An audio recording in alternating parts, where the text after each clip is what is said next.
Night Guards. Chapter 5. Discord, the immortal trickster and spirit of disharmony. There was certainly no shortage of stories about the Draconequus, the first sovereign of Equestria, who ruled with only his own petty interests at heart. Many said that he had done terrible things, like forcing unicorns and earth ponies to live on the clouds, whilst the Pegasi were sealed underground for generations at a time, all in the name of self-amusement. Other tales claimed that he had twisted the world into various absurdities, like make everything fall up instead of down, or simply float around like feathers in the wind, or making it snow sugar and salt, or making fish swim in the air. And there were still others that claimed that Discord had once shared a tryst with Princess Celestia herself. But all that was a long time ago, centuries and centuries ago, and Anvil was quite certain that ponies had embellished the tales through the ages. The endings, the happier ones, never quite agreed on what had happened to the Draconequus after Luna and Celestia had defeated him. The presence of his statue in this cave certainly proved them all wrong, perhaps with the exception of the one saying that he had been banished to the bowels of the world. That is, if, under the royal palace, qualifies as the bowels of Equestria. But, of course, there was the question of whether this statue was truly what remained of the spirit of disharmony. The Draconequus stood tall and proud on its pedestal, with tail coiled around the base and wings spread in a ready position. One paw-like arm was placed on its chest, while the other, more avian arm was flung out with its palm wide open. Its mouth was agape, and the slight upwards curve suggested an expression of glee or joy. Overall, the statue appeared to be in the middle of a grand speech or cheerful song, or a victory dance. Anvil set his glowworm lamps on the floor, then nudged his friend and asked, "So, who would like to go first?" Oh, let me!" Hammer cried in a cheerfully enthusiastic voice.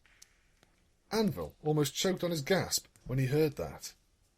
He turned his head with more speed than was probably good for his neck, and saw the big Pegasus frowning and casting his eyes about. He then realized that he had been holding his breath, and promptly exhaled with relief. "I take it that wasn't you," he said. He'd been quite certain that it was his friend's voice, but it was obvious now that he hadn't been the one to speak. "No." Hammer eyed their surroundings warily. "I'm scared. Hold me," Anvil whimpered. His jaw dropped just as Hammer turned and stared at him with a rare, stunned expression. The voice sounded like his, and it had come from where his mouth was, but it certainly wasn't his. He hadn't even opened his mouth when the words were said. But before they could puzzle it out, laughter filled the cave. Anvil's hair stood on end. He had heard that voice before, in the palace, just before Luna's transformation. It was the same sort of rich, dark laughter that had unnerved all of them that night, except that this time it sounded more mirthful, and gave the impression of some pony rolling on the floor with tears in his eyes and a massive grin on his face. "So you are real," Hammer stated, seemingly to no one in particular. The laughter stopped. Silence deafened the cave once more. Anvil exchanged looks with his companion, then tentatively called out, "Hello?" More silence. "Very mature," Hammer commented. "Hammer, there is something I must ask of you," Anvil said. He clapped a hoof over his mouth when he realized it was happening again, but his voice carried on as if nothing was wrong. Apparently, the false voice did not even need his mouth to work. "What think you of my chances of winning Luna's hoof in marriage?" He suddenly felt himself go red. His friend didn't react, but simply observed the statue, tail flicking in annoyance. After another moment of silence, the statue glowed blue, and more laughter echoed in the cave. Then the blue aura on the statue seemed to detach from it, and a shimmering, translucent duplicate of the Draconequus stepped off the pedestal. Anvil felt his eyes widen. "Oh, that was rich!" the apparition snickered. I haven't quite enjoyed myself that much in ages. Glad to be of service, Hammer droned. A pause, then he continued. So, you are Summer Cloud's informant? The apparition of discord grinned. Oh, quite right, but... He waggled a clawed finger. Introductions first, business later.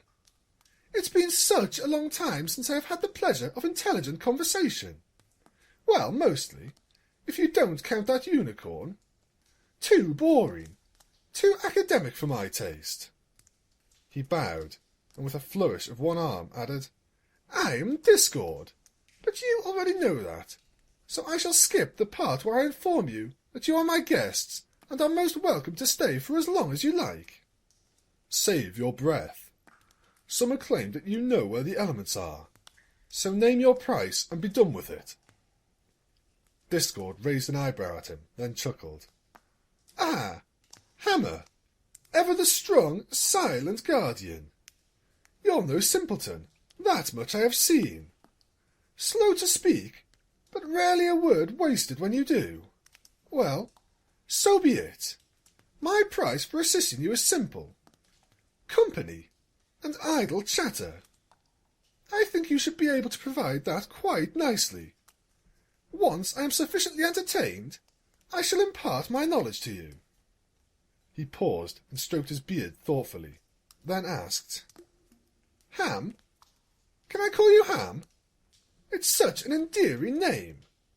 He chuckled some more. Hammer shrugged his wings. You sound like you have already made up your mind. Discord's face fell for a moment. Oh, come now. Don't be like that. It was a jest. No need to get all sour on me. He sank into the ground and vanished. Barely a second later, a loud "Boo!" was uttered behind them, and Anvil nearly bucked out in surprise. His friend, on the other hoof, casually turned around and glared disapprovingly at the guffawing Draconequus. Apologies, Discord said, wiping a ghostly tear from his cheek. I have been waiting to do that for a long time. I'm finally convinced that you cannot be startled ever. Finally? Anvil questioned. Have you been watching him? And how exactly does a statue find out where the elements of harmony lie? I doubt you've been, gallivanting much lately. Discord grinned and rounded on him. And you, Anvil, Princess Luna's closest friend. Out of only two, but that's beside the point. To answer your question, I might currently be made of stone. Here, he floated over to his statue and rapped on it with his knuckles. But I do have some spatial awareness. I can see things that interest me, without the need for an inconvenient crystal ball. It comes with being the master of chaos, along with other fancy perks. Which reminds me, Summercloud is quite a gifted unicorn. It's rare to find a mortal who can actually see astral projections such as myself, let alone enable others to do the same. Assuming you are not lying, do you even intend to show us where the elements are? Hammer demanded. Discord looked mildly offended. Manners, my boy. I have already promised to tell you. When I am ready. Besides, it is not as if you can actually make me tell you, is it? The apparition's manner of supreme confidence was starting to grate on Anvil's nerves. We can simply walk out and leave you be, he suggested. I'm sure the mushrooms can keep you entertained. The Draconequus scoffed. Playing a waiting game with an immortal? I am a little disappointed in you. If you want idle banter, so be it, Hammer intoned. He met Discord's gaze and held it, and Anvil noted that even though his friend was far shorter than the Draconequus, he almost gave the impression that he was speaking to some pony of equal size and rank. Some day, you're going to pay for the suffering you've caused in Equestria. For the cold and hunger. Discord blinked innocently. I am getting a distinct impression that you somehow believe I am responsible for all of this. Celestia said you had tainted Luna. By extension, this is your fault. With an air of dignity, the Draconequus began to strut in a wide circle around them, Am I? If I told you to steal candy from a filly, and you actually did it, am I then the one to blame? It was much the same with dear Luna. I merely suggested, nothing more. Anvil shook his head. Luna would never do something like this on a mere suggestion. Discord paused in mid-stride and waggled a finger. Correction. Luna would usually never do something like this. Come now. Are you telling me that you've never done anything that you once thought you would never do? He grinned nastily. I seem to recall a certain pair of Pegasi betraying a certain pretty alicorn. Ring any bells, Don't change the subject, Hammer growled. Discord sighed dramatically in response. Oh, the irony! You know, I wonder just how much of Luna's misery has been wrought by those closest to her. You have seen how Celestia's love for her sister has suffocated her. What about your loyalty? A dreamy look appeared on his face. I have often sensed those emotions of hers. Such turmoil, such resentment, and dare I say, even hate. An absolutely delectable assortment of feelings.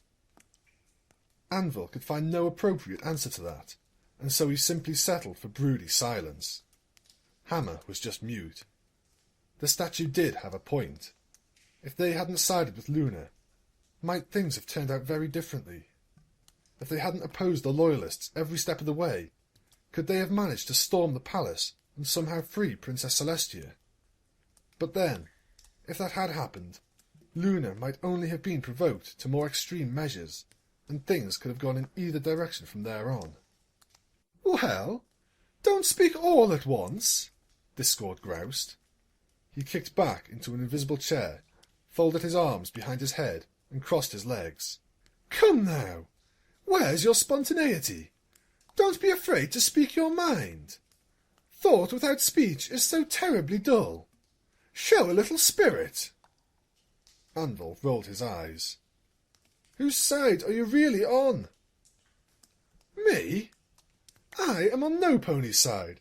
I merely choose to, how should I say it, assist the side that needs assistance the most. Out of the goodness of your heart, I'm sure, the big Pegasus commented. Oh, but of course. And what happens when the side you help starts winning? Anvil asked. Well, in that case, I shall... Discord's eyes widened, and he put a paw to his mouth and chuckled guiltily.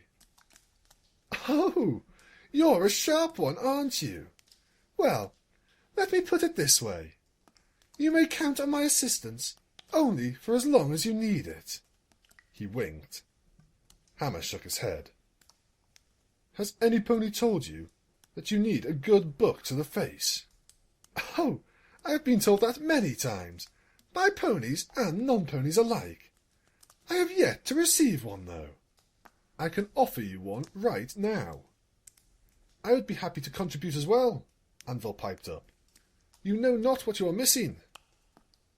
The cave rang with laughter once more. Tempting! But I'm afraid that it would be a little pointless. So saying, Discord jumped out of his imaginary seat and flitted alarmingly close to Anvil's personal space.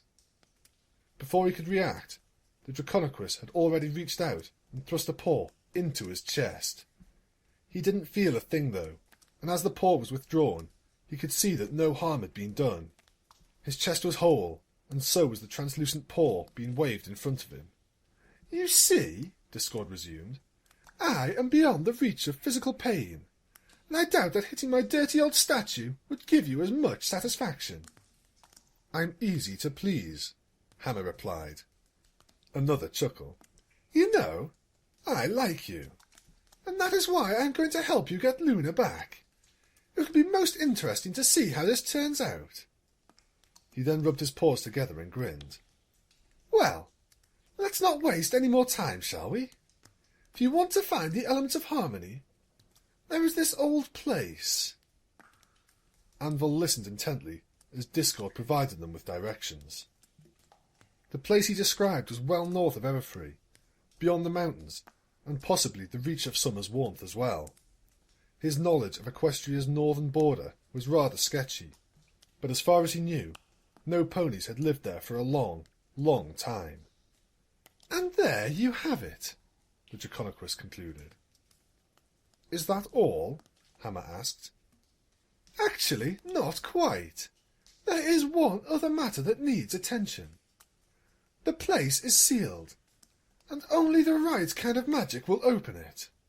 Anvil frowned. "Dare I ask what exactly we are required to go through in order to acquire the right kind of magic?" "Worry not. The task you have to perform is so simple that even a foal could do it. In fact, you are quite eager to make the attempt yourselves. All you have to do is kick me." "What?" Discord darted back into his statue and perched on top of its head. He then tapped on it with his tail and reiterated, "Yes, it's really that simple. I want you to kick me, meaning my statue, as hard as you can. And don't worry, I can take whatever you might care to mete out. Celestia did make me rather durable." Anvil trotted up to the statue and examined it from top to bottom. He put a hoof to his chin and cracked a smile at the Draconequus. "A kick, you say? Do I get to choose where to plant it?" The thought seemed to have occurred to the apparition at the same time, for a look of alarm appeared on his face. He hastily added, "Now that you mention it, I would prefer it in the chest, if you don't mind." "Didn't you say that we wouldn't be able to damage you anyhow?" Hammer had also trotted up to the statue. There was an eager look on his face, or at least, as eager a look as a face could show without actually looking very enthusiastic. "It's the principle of the thing," Discord insisted. "I mean, what sort of depraved, ill-minded pony would gain satisfaction from booking an old statue in the delicates? What if some ponies saw you? What would you say to them? That you deserved it?" Anvil's smile widened. "Besides, who said anything about, nether regions? I was merely considering your face." "Oh, well played. You know, it almost makes me sad that you weren't born when I was the ruler of Equestria. You would have made a most amusing guard, if ever I found the need for one. Or perhaps a court jester." "Are you done wasting time?" Hammer demanded. Without another word, he hovered up to the statue's breast height and delivered a swift buck right into its chest. The marble produced a surprisingly hollow chink sound when it was struck. "Harder, if you please," Discord chided. "Luna gave you an impressive amount of strength with that spell of hers. Show me what you can really do." A brief pause, and he added, "Oh, and I would like both of you to do it together, as hard as you can." Anvil exchanged looks with his friend, then shrugged and hovered up as well. At his nod, they both bucked out and struck the statue squarely in the chest. This time, the sound was more satisfyingly solid. The Draconequus yawned. "Disappointing. Another." They struck again, harder. The statue didn't budge, but the cave seemed to echo with the force from the blow. Still, the Draconequus simply shook his head and said, "Dear me! Is that the best that Luna's champions are able to do? Small wonder she's always so depressed." Anvil frowned and gritted his teeth as he prepared to strike once more. This time, he and Hammer both retreated from the statue, putting as much distance between as the cave would allow. Then, they both pumped their wings and accelerated head first towards their target. At the last second, they tumbled forward whilst bucking out, so that the hind hooves would strike the marble when they were halfway through the forward roll. And this time, there was a distinct crunch when their hooves connected with the statue, and a split second later, Anvil realised that something was amiss. A jolt of lightning went through his body, and he suddenly froze in mid-air, with his hoof still in contact with the statue. He tried to move, but everything refused to obey. His muscles were all tensed up, and he could not even open his mouth to say a word. Then, the pain arrived. Anvil knew it well enough, the same sensation of having something like lightning coursing through his veins, much like what he had felt when Luna transformed him. Except that this time, it felt like the energy was flowing out of him, down his chest and into his hind legs and out of his hooves, into the statue. It was almost like having his teeth pulled out, and the only response that he could show for the pain was an eye twitch as he endured every second of having the magic tugged out of him through his hooves. After what had felt like an immeasurably long time, the pain was suddenly gone, and gravity returned. Anvil landed with a splat on a patch of mushrooms and muck. "Armour needs cleaning again. Wonderful." He spluttered at the taste on his tongue, then looked back at the statue. Cracks had branched out from the middle of its chest where their hooves had struck, and as he looked on, the glowing fractures began to retreat back to their centres, until all that was left was a glowing, spidery zigzag of tiny lines on the point of impact. Then the light faded from within, and the cracks disappeared from sight. Anvil turned his gaze to the apparition still perched atop the statue. What was that?" he demanded. He felt drained somehow. "I would like to know as well," Hammer chimed in. He had taken his helmet off and was busy rubbing some filth out of one eye. He had a rather dangerous gleam in the other, one that might even have made a manticore nervous. "I have enchanted you so that you will be able to access the place of which I spoke," Discord blithely replied. "How else will you get to the elements of harmony?" Anvil and his companion continued to glare at the Draconequus, which wasn't very easy to do, since he was still reeling slightly from the pain. Discord blinked innocently, then suddenly sat straighter, as if he had been struck by an epiphany. "Oh, you mean... oh, that! I merely extracted a small fee for my service." He smirked, and then conjured a translucent goblet filled with equally ghostly fluid.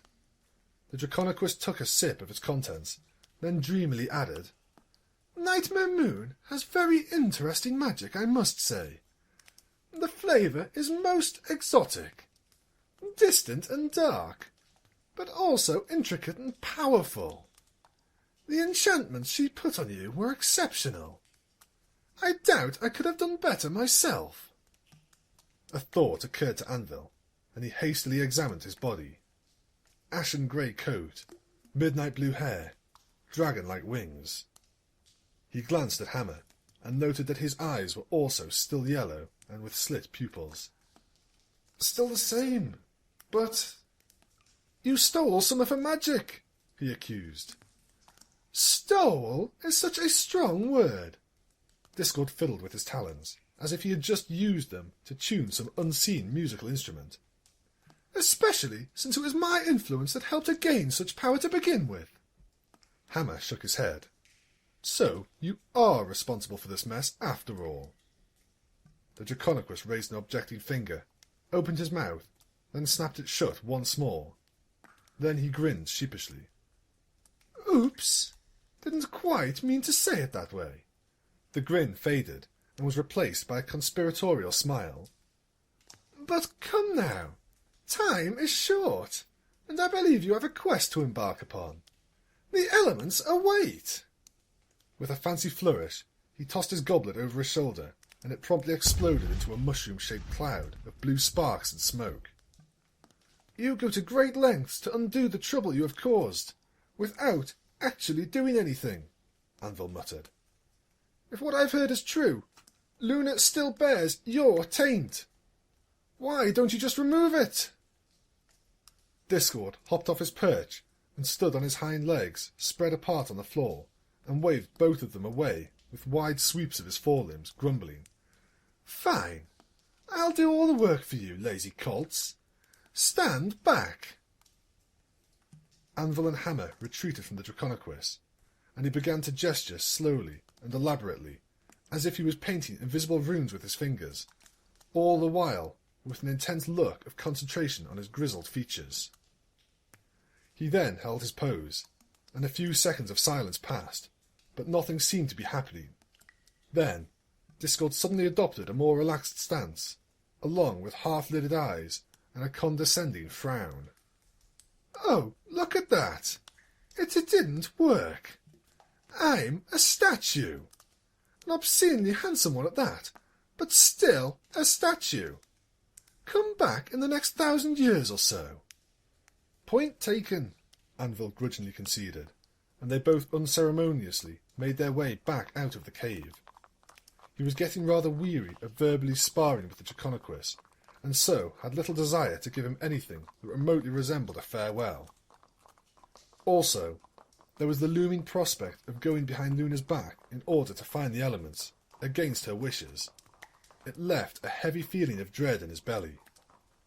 But on the other hoof, the anticipation of doing something other than talking seemed to have put some spring into his friends' hoofsteps, and he had to quicken his pace to match Hammer's.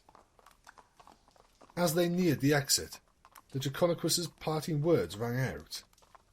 "Good luck, my little ponies." They sounded mockingly feminine. Some snickering followed. Anvil felt like kicking something.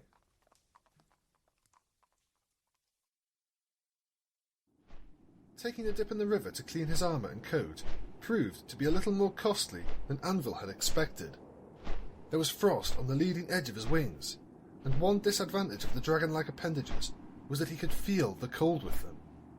His original feathered ones would not have been vulnerable to that. "Stop complaining. Think of something else." Even after almost 2 hours of non-stop flight, the hiding place was just only visible in the distance, a dark silhouette of a mountain against the deep purple horizon. Granted, they weren't flying as if their lives depended on it, but their speed wasn't exactly relaxed either. And it didn't help that the long, silent flight only left Anvil with his thoughts, which were less than pleasant to say the least. If what the Draconequus said was true, then the whole mess might have been resolved long before ponies started starving. But then again, perhaps not. He groaned inwardly. The biggest problem was not that Discord was a liar, but that the stories almost always painted him as one gifted in the art of mixing truth with lies. It was enough to irk even the staunchest of ponies. "Never mind. Think of something else. Again." Anvil started reciting the Royal Guard oath under his breath. Odd choice for a distraction, and he didn't know why it was the first thing that came to his mind, but it seemed strangely appropriate at the same time. He whispered, "I stand before you, equestrians, in the service to the throne. In rain or shine, through hail or flame, I vow to defend my home with tooth, hoof, and wing. My duty is eternal, never ending until my liege release me, or death take me. I stand before you to pledge my life and honour to the Royal Guard. Long live the Princess. Long live Equestria." It was interesting to think that Luna hadn't changed it much for the Night Guards. Unicorns were allowed to say horn in place of wing, and knight was used in place of royal, but apart from that, it was much the same. The candidates still recited it in the presence of the city's inhabitants, in the palace courtyard, facing them rather than the princess. It was just as much a vow to pony kind as it was to the throne. Now, had Luna been more like the tyrant that Discord and the Loyalists were claiming? "Well done! You're doing it again!" He shook his head. He needed something to do, something that could take his mind off things for a while. With a mental shrug, he rolled sideways until the world was upside down, then shifted his weight so that he was flying with his back facing forward and reclining on the force of the oncoming air. That way, his saddle and helmet could take the brunt of the chilly wind, and his wings could do with performing a different sort of stroke for a while. He wasn't worried about not being able to see his destination. After all, he was quite sure he wouldn't be able to miss a mountain. That, and the fact that Hammer was in the lead.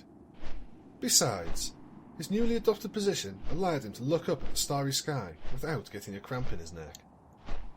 The night sky was a deep purple blue, and dotted with a myriad of stars in patterns that reminded one of a flowing river, or of fantastic creatures swimming and cavorting in its depths. Normally, a fair bit of sky would be obscured by the clouds, but he was flying above most of them at the moment. He sighed. He missed the times when being a guard was simple. Obey the princess, and that was very much it. A shooting star appeared, and his eyes followed its course as it raced across the heavens. It disappeared below the horizon of clouds, where a couple of dark shapes were... Wait! Anvil squinted. Oh, hayseed! He flipped back to a proper flight stance and put on a burst of speed to catch up with his companion. We're being followed, he announced. The big Pegasus was quick enough in spotting them when he turned round to have a look. He promptly said, "Lights out," and closed the shutters on the pair of glowworm lamps strapped to either side of his saddle. Then he quickened his pace, putting more strength into each wing beat, in addition to changing course slightly, angling off from the mountain far ahead. Anvil did the same, and they both dropped into the cloud layer. It wasn't thick enough to hide him completely, but between them and the cover of night, it would probably suffice to throw off pursuit. In fact, the pursuers themselves might have eluded detection, if his eyes hadn't been altered by Luna's enchantment. He could see rather well in the dark, and the moonlit night might as well have been as bright as day, where spotting things was concerned. He doubted they could claim as much, or that they were even aware of his improved night vision. With a backwards glance, he counted 1, 2, 3, 6 Pegasi. They seemed to be fanning out, apparently in search of the light from the lamps, which had hitherto been the main sign of their targets.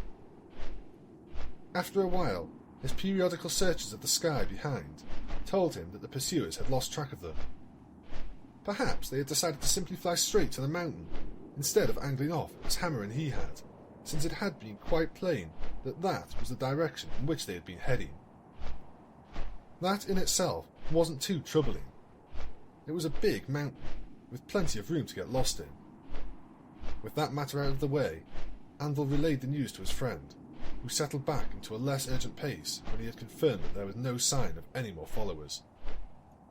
Regardless, they overshot their target just in case, and approached it from the other side.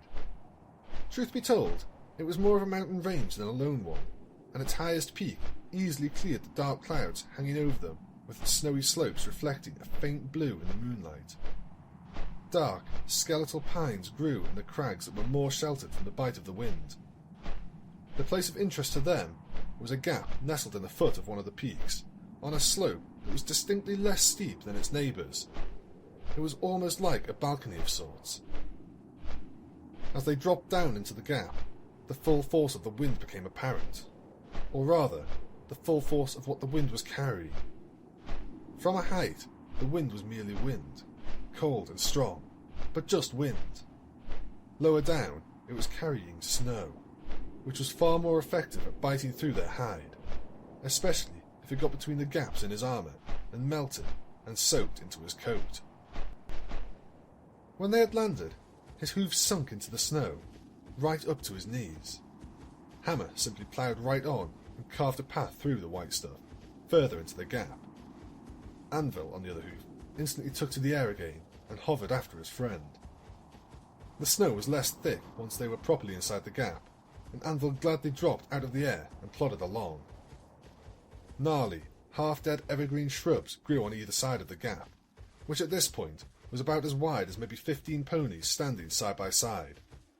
The walls were sheer, and probably went as high as halfway up the peaks on either side.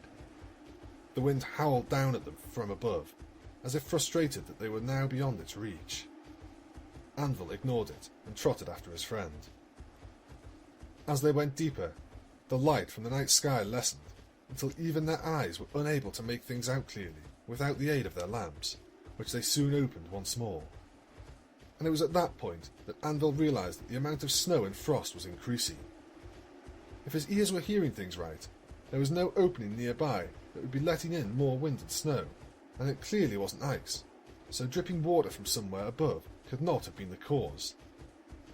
The deeper they went, the deeper the snow got, to the point where he was up to his knees once again. This time, he didn't even bother keeping out of it. The pathway abruptly ended in a sheer wall that led up into the darkness above. Icicles hung from projections in the rock. The wind's howling was faint now, but the snow on the ground was thick as ever, and had piled up into a huge snowdrift against the end of the gap, as high as a large house, and probably just as thick. Anvil shared a look with Hammer, and they both resigned themselves to the task ahead. "I'll provide the wind. You dig," he asked. "Agreed," Hammer replied. Thankfully, the snow wasn't so wet that it could not be easily blown away by the wind from his wings once his friend had loosened it. After a fair bit of work, they had managed to clear most of the snowdrift away, revealing a large, circular stone block set into a depression in the wall. It was about twice the height of a standing alicorn. Apart from its size, though, the block itself looked unremarkable. "Thought it'd be more impressive," Anvil murmured. His friend simply grunted. He peered closer and saw that it was not as plain as he had first thought. There were tiny lines and grooves on the wet, glistening surface, almost impossible to see, but definitely there. They seemed to form runes and patterns of some sort. He raised a hoof to feel them, but stopped himself at the last inch. He remembered Discord's instructions. "Shall we?" he asked his companion, as he set his lamps on the ground. Hammer wordlessly trotted forward and raised his own hoof to the door. At his nod, they both put their hooves on the stone. At first, nothing happened. Then, there was a soft hum, an odd one, until Anvil realized that he was feeling rather than hearing it. The hum grew in intensity until his whole leg was almost numb with it, sort of like when a wing had fallen asleep and was just recovering its blood circulation. Then, he felt a pulse of energy flowing from his body, through his leg and into the stone. Thankfully, it was not painful. He'd had quite enough of that kind for one day. The vibrations stopped, and they were able to withdraw their hooves. The lines on the surface were now glowing in various shades of purple and red, and the patterns instantly became visible. Anvil didn't like what he saw. Many were the times when he had caught a glimpse of magical runes, either in the books that he had seen Luna studying, or in the arcane chambers where she had put her knowledge to practice. In all of the illustrations, or on the runestones, the runes themselves had been elegant, with clean lines, smooth curves, and often symmetrical shapes. The ones on the door in front of him, however, looked more like bite marks and claw wounds, and were rather haphazard in their arrangement. Not a straight line was to be seen. "That's ominous," he muttered. The runes were beginning to fade away. "It certainly is," a voice said from behind.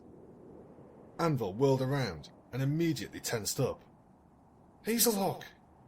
And 7 other Pegasi, all garbed in full Royal Guard armour. "They found us! Seize them! We'll secure the elements after." "Well, hayseed!" was all Anvil managed to get out before 3 vengeful-looking Pegasi charged at him. He took to the air, and the foremost of the 3 crashed headlong into the stone door. He'd apparently intended to give him a solid headbutt. He had no time to celebrate, though, for the other 2 had quickly adjusted and tackled him in mid-air. He twisted round and bucked one of them in the flank, right before a hoof smashed between his eyes and a wing thumped into his belly. His armour took the brunt of the blows, but he still saw stars and had the wind knocked out of his lungs. "Something's wrong!" Half dazed, he tried to gain height once more, but Sunpony had chomped on his tail and was attempting to drag him down. That, and the fact that the other one had anticipated the move and flown up ahead of him. "Surprise!" the Royal Guard cried, almost gleefully, before bucking him in the chest. Anvil crashed back onto the floor. Snow billowed out in a circle around him from the impact, and he could have sworn that the stone had cracked beneath him. "Sweet Celestia! Ouch!" He lay still with his eyes closed for several seconds, feigning defeat. He listened. There were thuds and scrapes and grunts coming from nearby, though he couldn't tell whether his companion was coming out on top or not. Then he heard 3 sets of hooves landing or trotting up right next to him. Apparently, Sir headbutt the door was still up for the fight. Some pony bit the crest of his helm and wrenched it off, then clamped on his mane and pulled until his head and chest were off the ground. He remained limp, listening to the sounds of Hammer's fight. He even let his tongue loll out. "Careful, stupid pony. Don't overdo it." "Get the shackles." He heard a metallic clinking sound. "1. That was easy. 2. Looks like Summer was worried for nothing. Go help Hazel." Anvil almost forgot to count to 3. Summer? "Summer Cloud? Horse apples!" He opened his eyes and spat in the face of the guard who had been about to shackle him. "Yeah!" The Pegasus fell back, blinking rapidly, whilst Anvil tensed up, regained balance, and swept out a hind hoof to knock out the legs of the one biting his mane. He then ducked under the buck of the third one, and then used his wings to propel himself as he skidded towards his companion, who was currently being pounded upon. A split-second glance around to get his bearings, and he flipped over and planted his hooves firmly on the ground once more. Then, it was a simple matter of charging towards Hazelhawk and delivering a swift buck to his chest, right before whirling round to sweep a pile of snow into the faces of the others. That was all the distraction Hammer needed. The big Pegasus bowled over 3 of his assailants and slapped a 4th under the chin with his wing. The smaller Pegasus was sent flying a short distance before landing head-first into a mound of snow. Then, as if out of nowhere, Hazelhawk was upon him. He came diving down from above, and Anvil barely had time to shift so that his body would take the strike from a more favourable angle. After that, it was all he could do to block each attack as the leader of the Loyalists rained down blow after blow on him. Then, it was Hazel's turn to be surprised when a grey missile slammed into his side. He was sent sprawling, but was quickly helped back onto his hooves by his companions. A second later, Hammer retreated to Anvil's side, and the two of them faced off their adversaries, with their backs to the stone door. Anvil was winded and bruised, and he could hear his friend's chest heaving as well. They had at least given some of the guards a good thrashing too, but the better half of them was still strong on their hooves. No pony moved. He took the opportunity to gather his wits. 8 against 2! At any other time, those odds would have been trivial, but not tonight, and he thought he knew why. "Discord!" "You still fight well," Hazel commented as he shifted uncomfortably in his now dented armour. "I would have thought all the lounging around in the palace would have softened you up nicely." "Training. We learned from the best," Hammer panted. "How'd you find us?" Anvil wondered aloud. "Keep them talking. Breathe. Breathe.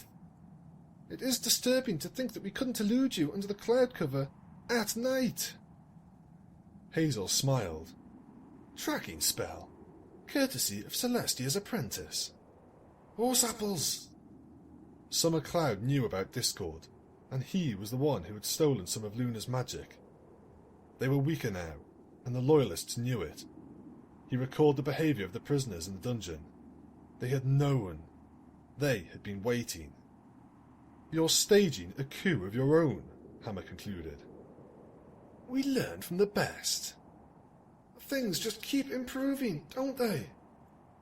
4 of the Royal Guards began to advance, whilst 4 more took to the air to keep them penned in. Anvil sighed and steeled himself for combat once more, but the fight never resumed. Instead, there was a grinding sound from behind, and the Loyalists halted their advance, some with mouths dropping open. "What now?" Anvil whirled around and saw the massive stone door sliding away, revealing an empty black hole. Except for their breathing, no pony made a sound. Thick fog began to flow out of the blackness, and then 3 pairs of eyes appeared in the dark chamber, unblinking and ghostly blue. They began to approach, and Anvil warily took a step back. Hazel stood his ground. "Who's there? Show yourselves!" "I wouldn't encourage them," Anvil muttered. 3 spectral ponies trotted into the lamplight. Or, at least, they looked like ponies. They were far larger and blue and translucent, just like Discord's apparition. And they had only 2 front legs. Their rears and manes were glittery trails of mist and frost.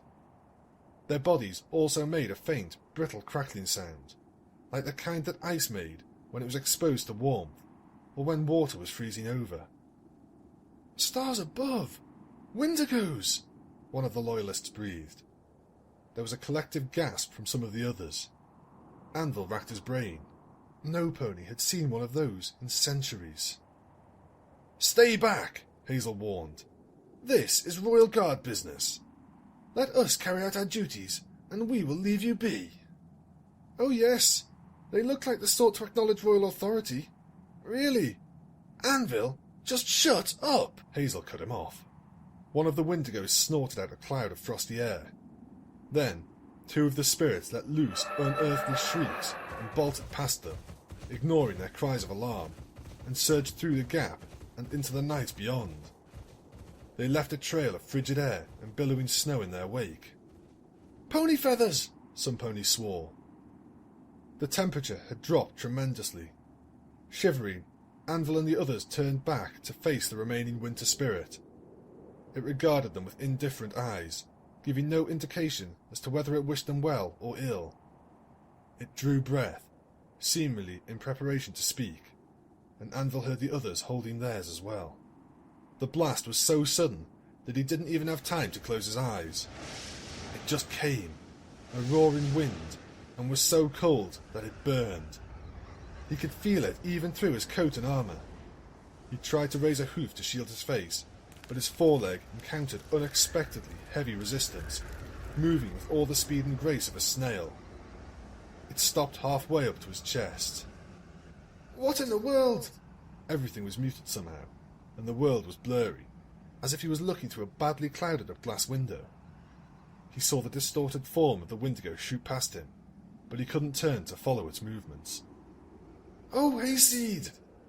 He had meant to say it out loud, but the words never came. His mouth refused to move. Everything refused to move. And it was cold. And then the realization hit him. He was frozen solid.